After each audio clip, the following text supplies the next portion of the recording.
Welcome to the Pint Glass Football Podcast.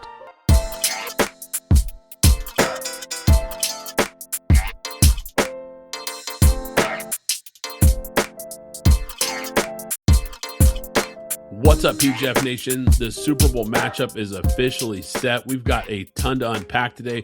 We're diving into everything from the AFC and NFC Championship games to the bombshell news out of Pittsburgh, where Mike McCarthy has been hired as the next head coach of the Pittsburgh Steelers. Got some strong opinions on this move, and trust me, you're going to want to hear them. But once again, I'm your host, Brad Fowler. Joining me, as always, my co-host, Alex Higdon. Alex, what is going on?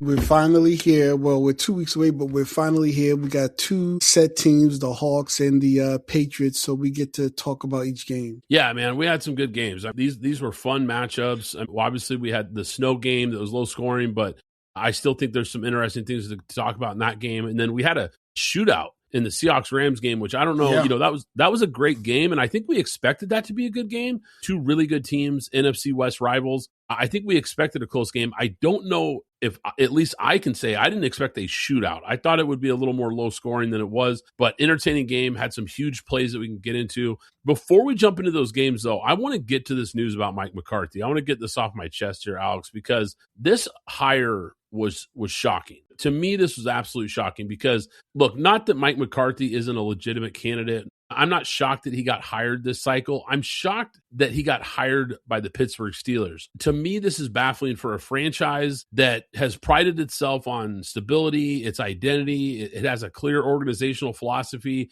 that it's had for decades. And this feels like a complete departure from everything that Pittsburgh has really been known for. They move off of Mike Tomlin. And look, I have heard some pretty definitive reports that it was Mike Tomlin's choice to step down. Maybe that caught Pittsburgh more off guard than a lot of us thought originally. I think a lot of us thought when he stepped down that maybe he was kind of forced to step down. I've heard from some pretty definitive reporters that actually wasn't the case, and that the Roonies were not expecting Tomlin to do that. So, hard to say here, but I understand Tomlin and postseason frustration that we've seen, the lack of playoff success. Granted, he had a lot of it early in his career, but you replace him with a guy that I think has even more question marks, Alex, as far as that goes. I mean, McCarthy has a lone Super Bowl trophy that came against Mike Tomlin and the Steelers, but that was a long time ago. Outside of that run, his postseason track record has been, quite frankly, defined by underachievement, Alex. So a team that's trying to get over the hump, trying to take that next step, I don't understand how this move makes any sense.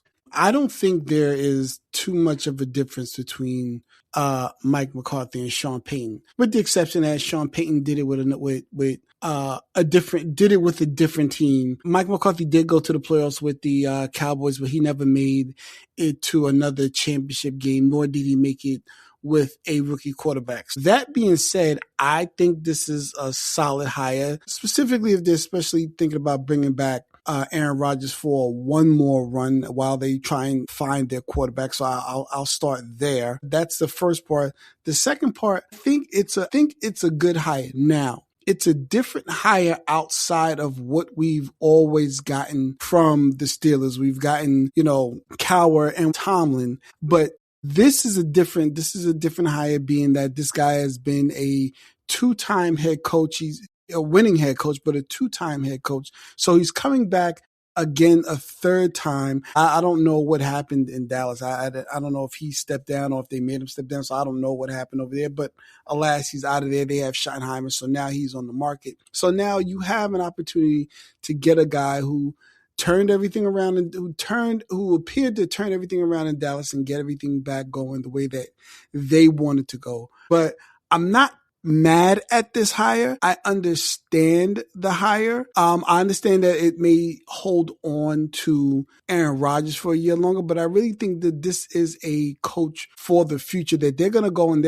and find their quarterback and they're going to move forward with him. Regardless, if Aaron Rodgers comes back, we know it's not going to be long-term. It's probably going to be 1 year at the most. And obviously there's reports of the past where Aaron Rodgers and McCarthy had some beef and was part of the reason why the Packers moved on from McCarthy. So I don't know know if that relationship is good now or if Aaron Rodgers would even want to play for him again. I'm not even sure, but I'm glad you mentioned Aaron Rodgers here because McCarthy had Aaron Rodgers in his prime. I mean, one of the most gifted quarterbacks in NFL history. And outside of that one playoff run where they go to the Super Bowl, they underachieved basically every season in Green Bay.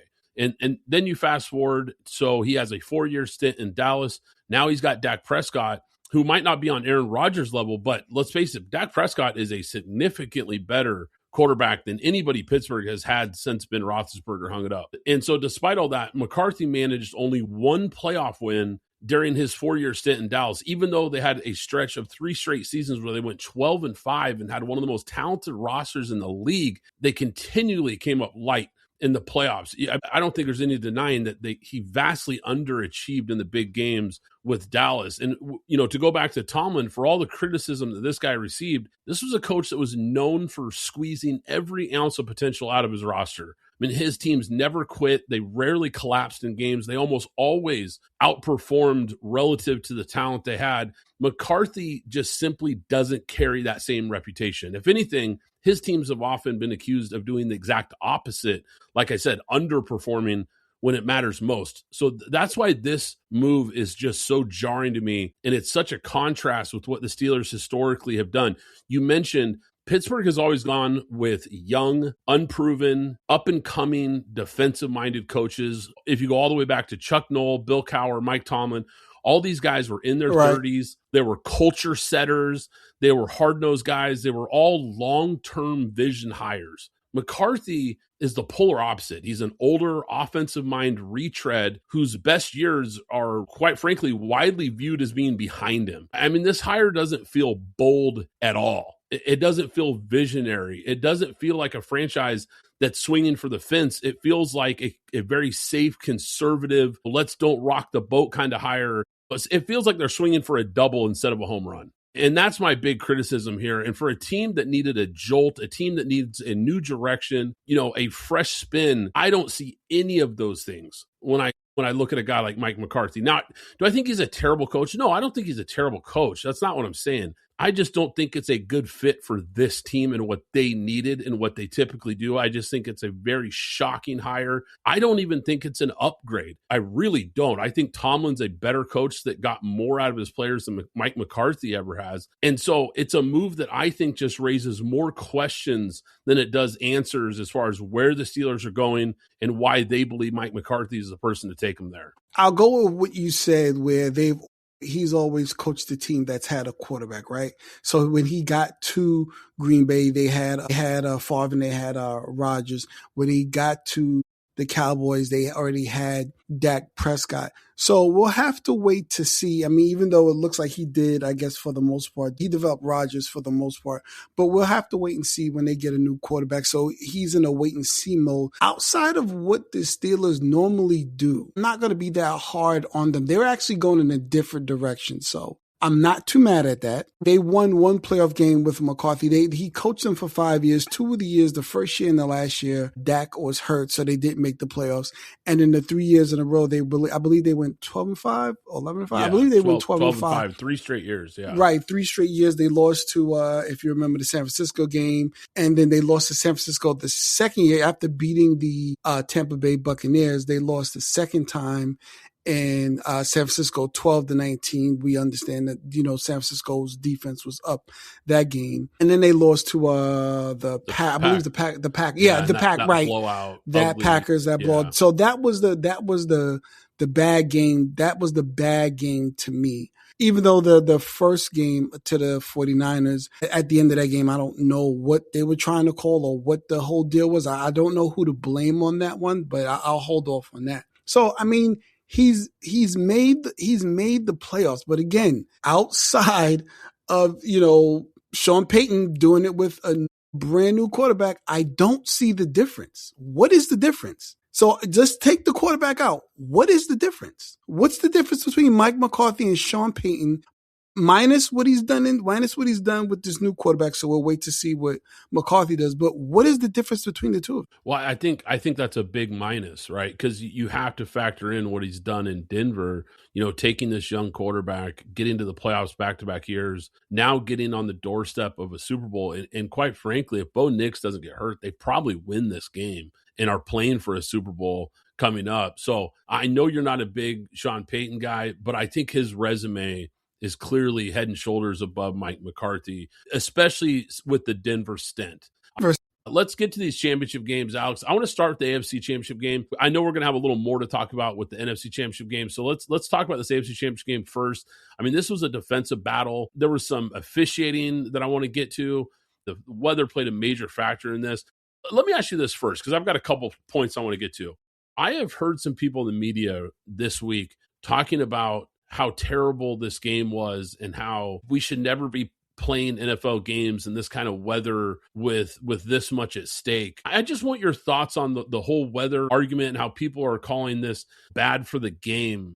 What are your thoughts on that? Yeah, so first thing I'll say is I don't want to play games all in domes, no, because some teams use this as part of their defense. Had this game been in, let's just say, a dome situation, I think Denver wins this game by maybe 2 touchdowns or more. So that's first of all. Even though they have that defense, their offense couldn't really do anything. So I'll say that first. The defense in the second half really limited anything that New England could do except for what they did. So that's why it remained 10-7 for the rest of the game. And neither team could really move the ball because you couldn't see, the weather was bad, so all they could do was really run. It was slippery all over the place. So that was that. So I don't want to hear that. It doesn't happen all the time. It happens maybe once. And we're talking about in the playoffs specifically. It happens maybe once during the playoffs, every now and then. It does not happen all the time. So I'm fine with the weather. I agree with you. I think it's ridiculous that people are up in arms about this. Look, it's football. It's part of the culture of football.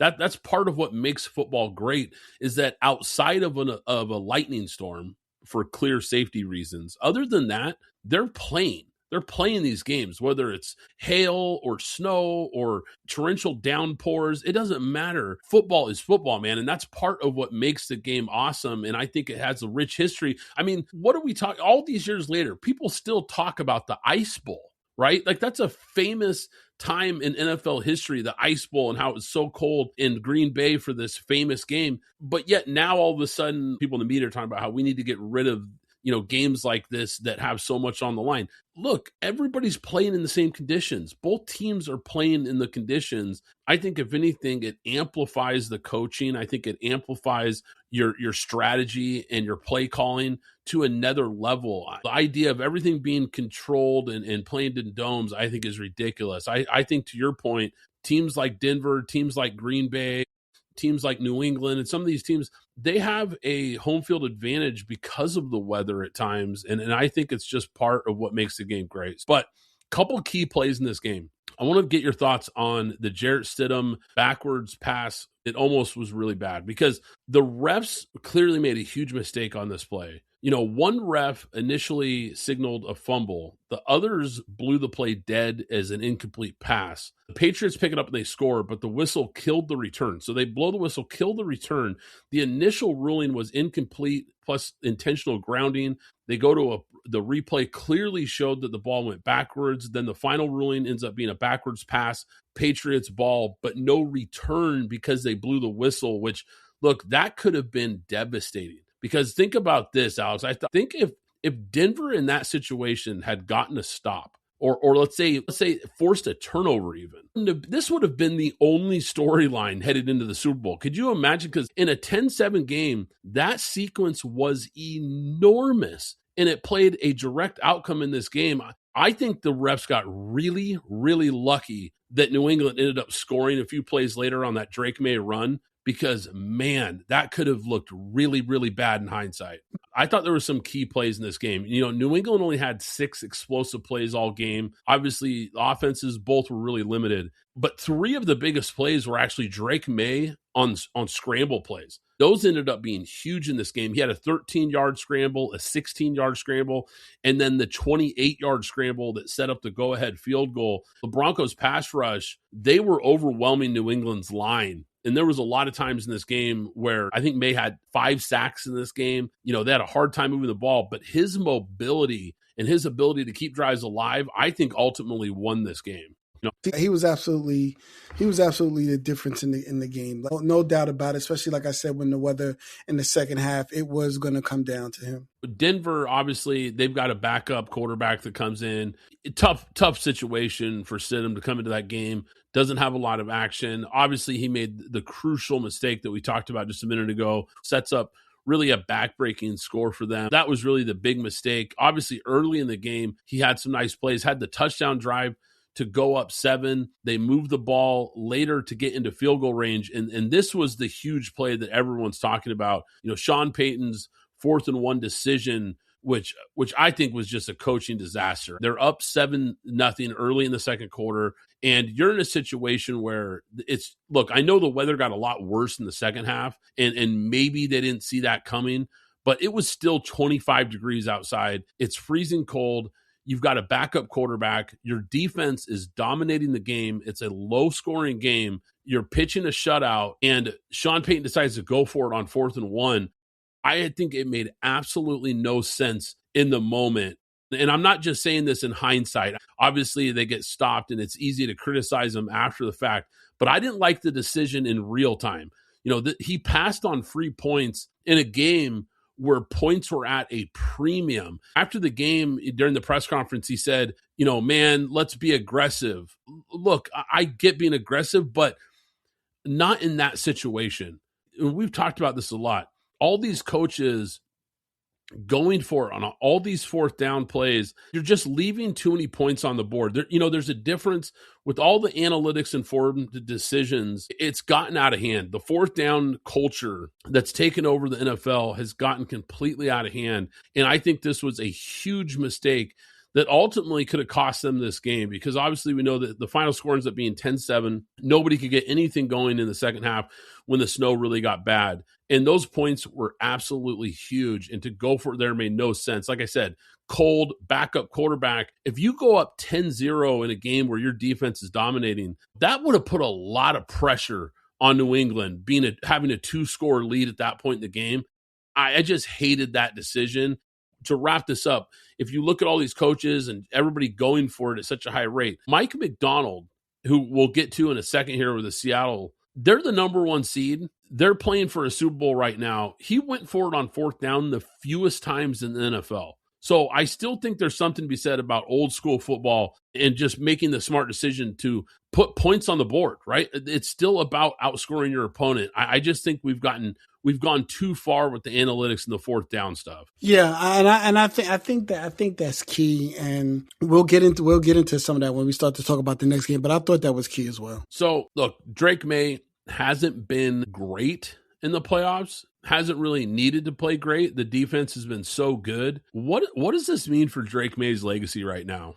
This guy is in year 2. He just had an MVP level season, made a huge jump, obviously, in year 2. He didn't need to put up numbers, but I thought he made a lot of winning plays in this game. We're looking at a guy who could be a really, really special quarterback in this league for a long time. Yeah, and again, I'm always going to remain and stay the same that I don't judge a quarterback unless he just completely just falls off the wagon. But until 3 years, so this is his 2nd year, so it looks good. He looks like he turned a corner in the 2nd year. Same with Caleb Williams. So with this being the 2nd year, with the new coach and the team that they have around them, they're in a place where I expected, especially once Baltimore and Kansas City fell off. and the Bills were looking weak. Where they are now is looking exactly where they should be coming into this new round of teams that are jumping up into the playoffs. They look like they should be where they are. But again, I'm still going to hold my ranks until after his third year. Yeah, we know obviously this coaching staff had a lot to do with it. You bring in Mike Vrabel, you bring over Josh McDaniels, you make some big free agent moves to upgrade this roster. You've hit on some draft picks. Now this is looking like a very complete football team around this young quarterback who took a big step forward. What do you make of the job that Mike Vrabel has done with this Patriots team? I mean, this has been an incredible year. From a 4-win team last year to getting them all the way into the Super Bowl, restoring the Patriots' identity of defense, physicality, his situational coaching, his situational awareness, I thought was outstanding in this game and really has been throughout the playoffs and in a lot of big games this year. Is this guy absolutely belong in the discussion with the McVay's and the Shanahans? I mean, is he officially an elite company right now? Is he underrated as a coach? No, I don't think he's underrated as a coach. I believe that he is a good coach. I wouldn't put him up there with McVay because they've won Super Bowl, so he won't reach there until he wins or even gets to a Super Bowl once. Well, actually, he's gotten to a Super Bowl once, so he's just gotten there, excuse me. So, but I won't put him there until he wins one. But he's been consistent. His attitude has always been the same. Get the defense right. Get everybody running on defense. I mean, the coach last year, I kind of just throw that out because ownership and the coaching weren't on the same page. I think when Belichick left, he left him in charge, and that's what happened, and they got rid of him. So I don't think that they were aligned to be in tune with each other. So I just throw that one out.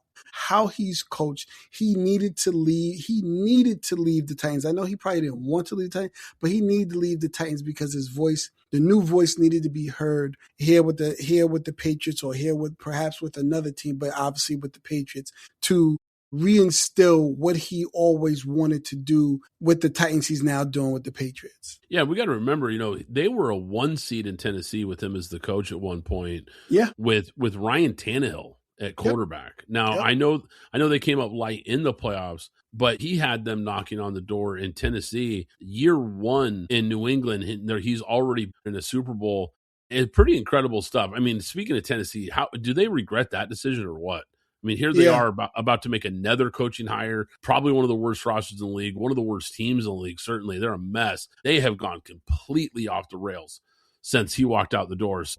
Good for him. Love the story. I think it's a great storyline. One of many great storylines going into the Super Bowl, which obviously we'll get a lot of Super Bowl stuff down the road here when we get a little closer to the game. But let's get to this NFC Championship game, Alex, because this was a thriller. This was a shootout. This was a game that I did not think was going to be a shootout. I think we expected this to be a close game. Not surprising that it came down to the wire, but I think it was surprising that the defenses struggled at points in this game, and there was a lot of offense. Where do you want to start here? Because I think one of the biggest storylines going to the Super Bowl is going to be Sam Darnold's redemption tour. And the Sam Darnold kind of finally broke through here, because this is a guy who went from a, let's say, disappointing draft pick. If you want to call him a bust, we could call him that. I mean, he was viewed as a bust basically after being drafted in the first round of the Jets, then turns into a journeyman quarterback, kind of bouncing around teams from the Jets to the Panthers and then the Vikings. And, his 2024 season with the Vikings kind of looked like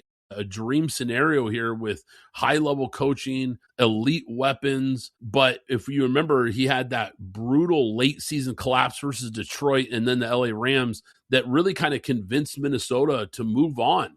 And they thought, okay, look, he had a great season, but he really kind of choked in the biggest games of the year, late in the year when they needed him to play his best. And I think because of that, and I'll admit, I'm pointing the finger at myself here, Alex. Last week, I took the Rams in this game. You took the Rams in this game because I think there was still a part of us that's looking at Sam Darnold like, look, okay, this is 2 years in a row where you've played really high-level football, but in a game like this, in a big game where I thought he was going to have to play well, I didn't think Seattle was going to just be able to skate by on their defense, and he stepped up, man. I mean, he was absolutely lights out in this game, and I got to give him a lot of credit. I mean, he converted some huge third downs, made some huge plays in this game. He converted 4 of his final 5 third downs. He showed poise. He was in command of the offense, confidence, the things that simply just didn't exist earlier in his career, this is the kind of game that can rewrite his legacy. Offensively, I'm a holdback. I'm not going to kill anybody offensively. I think they both did what they were supposed to do. Both of them were basically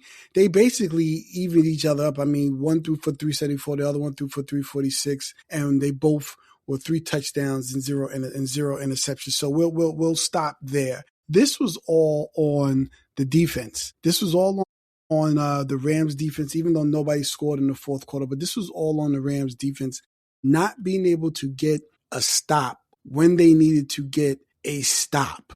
That's what was needed here. Now they got all the stops in the fourth quarter, but someone needed to get a stop early on. Every time Matthew Stafford answers, Sam will go back and answer again, and it happened a lot in that third quarter. So when they went for it on fourth down, I wasn't mad at that play. You're looking at if not the best or one of the top 2 offensive coordinators in the league out there to do it. So I would have gone for it. I believe it was 4th and 4. Yeah, it was 4th and 4 at the goal line.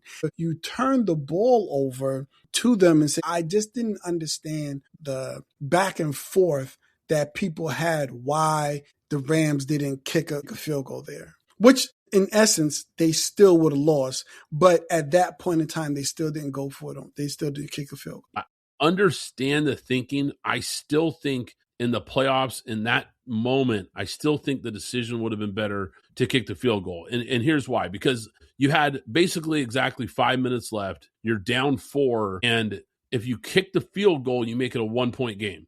The reason I would have opted for the field goal there is because they still had 3 timeouts and the 2-minute warning. And at that point, even though the game for the most part had been a shootout, the defense had settled in and was getting some stops late in the game. And I'm looking at it like, okay, you've got about 5 minutes. You've got plenty of time here to get a stop and come back. If you make it a 1-point game, now you're setting yourself up for just a late field goal to win the game potentially.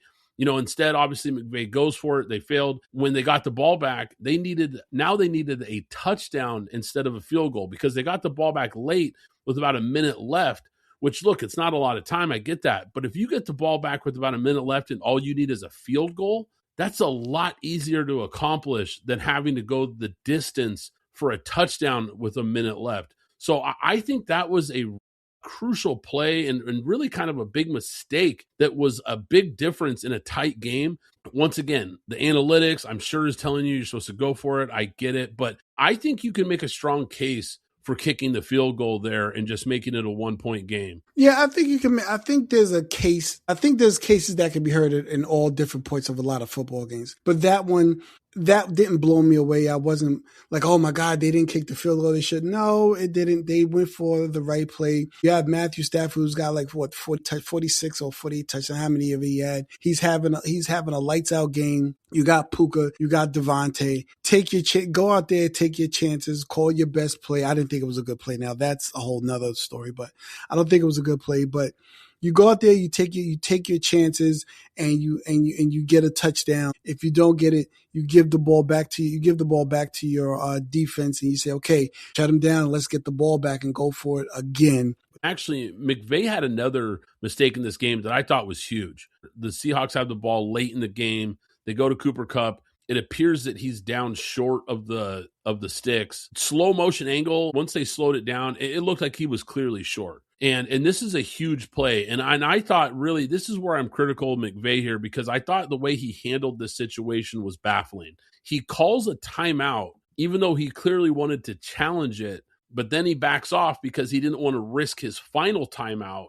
Right. So, that's a key mistake here, because if he just challenges it initially instead of calling a timeout first, there's a pretty good chance that that's overturned and you're not in this timeout dilemma that he put himself into. That indecision really cost the Rams big time right there, because if they get a stop there, we're talking about a potentially an entirely different outcome. Now you've got the Rams in a situation where they probably are forced to punt there. Now the Seahawks are probably forced to punt. The Rams are getting the ball back with a chance to win the game with a lot more time on the clock. So that was a really, really big play here. Here's the other part of it that I don't know if enough people are talking about. I didn't think it was a catch to begin with. The ball the ball clearly moved. He did not survive the ground, right? That's the term that we always hear when a guy dives or, catches the ball and goes to the ground. Anytime that ball comes loose after hitting the ground, what do we always hear? Well, he didn't survive the ground. He clearly didn't. So I think that alone should have overturned it. Not to mention, I think he was short of that marker. The other thing, this has been an ongoing issue with the Rams, and it ended up being another huge play in this game. Special teams has been a disaster for the Rams, and it caught up to them again in this game. And this was not just a one-off moment. This was a pattern throughout the season. If you go back when they played the Eagles, they had the 2 blocked kicks. One was returned for a walk-off touchdown. Week 16 versus Seattle, that Thursday night football game where Seattle had the big comeback. They miss a field goal. They allow a punt return, which really sparked that comeback. And when Seattle goes on to win in overtime, they end up losing the NFC West because of it. And then Seattle ends up with the 1 seed, not them. In this game, obviously, Xavier Smith muffs a punt that, quite frankly, was probably the difference in this game, because that sets up an easy go-ahead touchdown for the Seahawks. Special teams just really cost the Rams throughout the season. At least 2 games this season, you could argue that special teams were the difference, and arguably the NFC title. I mean, if the Rams want to capitalize on Matt Stafford's shrinking window right now, it's a very small Super Bowl window that they are in with Matt Stafford. Going into next season, special teams and the secondary, they've got to rebuild those 2 units immediately. That has to be the focus this offseason. Yeah, and absolutely. Like I mentioned Emmanuel Forbes just to mention, because but I'll just leave it at that. But and I know that they were looking for a trade that they were going to make in the I guess around the trade deadline that they thought they were going to be able to make that they couldn't make. But I think ultimately they definitely, like you said, they definitely have to look at the secondary situation. Like there wasn't an Eric Weddle, there wasn't a Ramsey to bring in there that can kind of shore things up the way they needed to shore things up. They had to go with what they had. But there are a lot of issues and question marks back there, or young players, Emmanuel Forbes to the side, but young players back there. But I think they'll address it in the offseason. They'll get somebody back there that can help it. And I think that they'll make the playoffs again. I'm not sure if we're going to get the type of Matthew Stafford season we got this year. After the type of season that Stafford had, I can't see him walking away, especially with the team that is so close to being able to win the whole thing. But they definitely have some holes on this team, and I think special teams is a big part of it. And I think that the secondary, because that front seven is still really good, but that secondary has been leaky all year. And, the other point I want to make about McVay, because I don't think this was Sean McVay's best coaching game by any means, because there was also a point in this game where McVay passed on a chance to cut Seattle's lead to 3 by going for a 2-point conversion, and he decided not to. I thought that was pretty questionable, because then that led to them going for it on that 4th down that we talked about on their next red zone trip, when they wouldn't have had to if they had gone for 2 earlier. Like I mentioned, doesn't challenge the Cooper Kupp spot, the special teams issues, not a typical McVay game where he's buttoned up and has all the answers, that's for sure. I thought Mike McDonald and his staff just outcoached them in a lot of ways in this game. And I think some of the difference makers for Seattle, Kenneth Walker, I think was a guy that's maybe getting overlooked for how well he played. The stats don't blow you away, but 111 total yards. I thought he was a difference maker. Plus he had the big touchdown, of course, but there was multiple drive-sustaining runs that were key in this game. And I thought he gave Seattle just enough balance, physicality, and tempo, exactly what they needed to kind of keep the Rams pass rush from really teeing off on Sam Darnold. And then, of course, I want to mention Jaxon Smith-Njigba. I mean, this guy is just unbelievable, man. This guy ran circles around those Rams quarterbacks. They move him around so much, Alex. I mean, he's in the slot. He's on the boundary. They're moving him in motion. He's in stacked sets. He's running routes out of the backfield. I mean, they just found ways. I have to give Kubiak a ton of credit. They found ways to create mismatches all throughout this game. This guy has become such a good player, explosive, precise. I think he might be the most versatile, maybe not the best wide receiver in the NFL, but he might be the most versatile wide receiver in the NFL right now. Yeah, and the funny thing, I'll say it like this. I think the funny thing is the fact that Puka Nacua had more yards and less catches, one less catch rather. I think JSN had 10 and he had 9, but he but he had more yards. I think both wide receivers showed up in that game. All right, guys, that is going to do it for today's episode. Hope you enjoyed it, PGF Nation. Do us a favor, hit that like button, hit that subscribe button so you don't miss out on any future episodes.